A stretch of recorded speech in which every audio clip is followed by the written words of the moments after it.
Hey, what's going on YouTube? It's been a little while, but we're back with a new NES review, and today we're on to review number 164, and we're talking about Batman Return of the Joker. Now, when I saw that this was a Sunsoft Batman game, I got pretty excited because the original Batman game is pretty good, and Batman Returns was alright, so I thought this one would kind of be the same.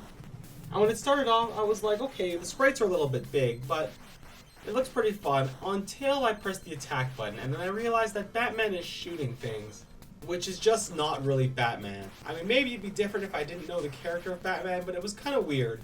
The first thing that you'll notice is this game is a little more slippery than the other Batman.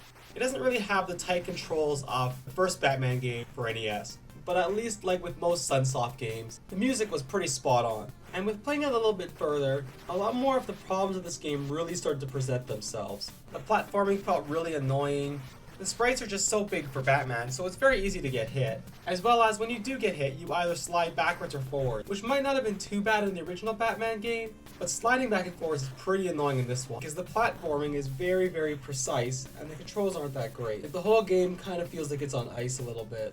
But it's not a particularly long game, so you don't need to worry about anything like saving, and the manual really doesn't matter for this one either, because the game is nothing but beat up all the enemies and get to the end of the stage. One thing I did have to docket some big points for though is the power-ups blocking your shots. I feel like that was a very, very poor game design choice, and you run into it pretty early on in the first level, and it becomes very apparent how it's most likely going to be really annoying later on in the game. But with all that being said, let's take a look at the cover and see what it looks like. I did find the cover of this game rather appealing. I mean, if you like Batman, that's a great cover because the Joker's face just brings you right in. Let's take a look at the back of the box and see what it has to say. Batman, Return of the Joker. The Joker is back, and he's the only one smiling. The seedy underworld is crawling with criminals. Even worse, the Joker is back on top of them all. Law and order means nothing until now, because Batman is here, and the action is hotter than ever. Ear-crunching sound effects, pulse-quickening music, graphics that are as hot as 16-bit.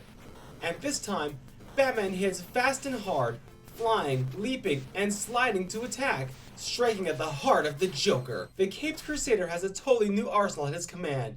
Batarang, crossbow, sonic neutralizer. He's even got a super-fueled jetpack, and even more powerful weapons at the touch of a button.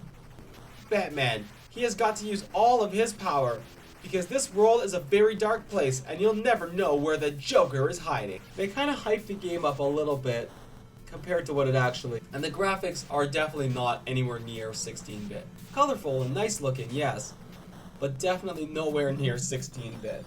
But with looking over everything, I think as a kid I would have enjoyed this one quite a bit, and probably would have stuck with it back then to try and get better at it and learn the game. But playing it now, it doesn't seem that good. But I feel like I'm kind of on the fence about this one since I really want to get used to the controls a bit more and try and make it through the game a bit further. So I'm putting this one in the further review pile, and we're going to try this one again at a later date. But my overall score for the 5 minutes I got to play this game in is a 6.5 out of 10. And on that note, guys, I will see you later. Bye.